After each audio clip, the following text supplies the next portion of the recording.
Bro, pernah nggak lo ngerasa udah berusaha tapi hasilnya nggak sesuai?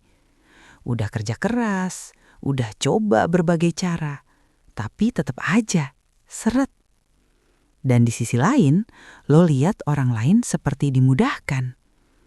Dari situ biasanya muncul satu pertanyaan yang diam-diam kita simpan. Rezeki gue sebenarnya diaturnya sih? Hari ini kita akan kenal satu nama Allah yang sering kita sebut, tapi belum benar-benar kita pahami. Ar-Razzaq.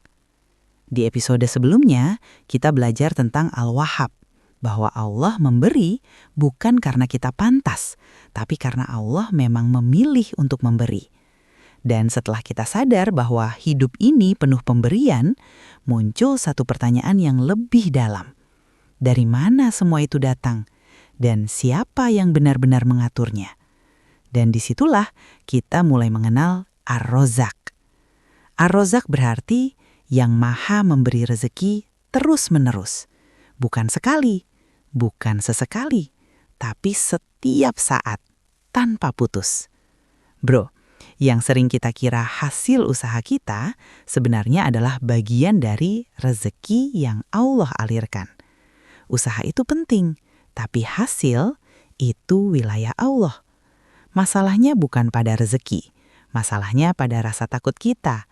Takut kurang, takut gak cukup, takut masa depan gak aman. Padahal kalau dipikir, sebelum kita ngerti apa-apapun, Allah sudah kasih kita hidup. Dan sampai hari ini, kita masih dikasih.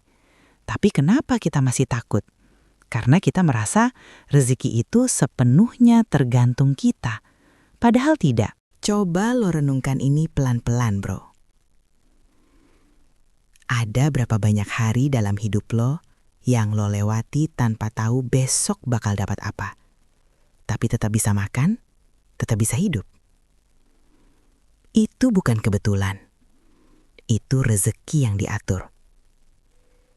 Dan kalau sampai hari ini lo masih hidup, itu bukan karena lo hebat, tapi karena Allah belum berhenti ngasih lo rezeki. Kalau lo lagi sering cemas soal masa depan, tentang kerjaan, penghasilan, atau kehidupan, lo nggak sendirian. Kalau lo mau belajar melihat rezeki dengan cara yang lebih tenang, silahkan subscribe. Bukan supaya kita santai tanpa usaha, tapi supaya kita tahu siapa yang sebenarnya kita sandari. Mengenal Ar-Razzaq bukan berarti kita berhenti usaha. Justru kita tetap bergerak, tapi dengan hati yang berbeda. Bukan panik, bukan takut berlebihan. Karena kita tahu yang kita kejar bukan rezeki semata, tapi ridho Allah. Dan rezeki akan datang dengan caranya. Dan setelah kita mulai tenang dalam melihat rezeki, akan muncul satu fase berikutnya. Ketika jalan yang tadinya tertutup, mulai terbuka. Ketika yang terasa buntu, tiba-tiba menemukan jalan. Di episode berikutnya, kita akan mengenal satu nama Allah yang berkaitan dengan terbukanya jalan. Al-Fattah. Karena bukan cuma memberi rezeki, Allah juga yang membukakan jalan menuju rezeki itu.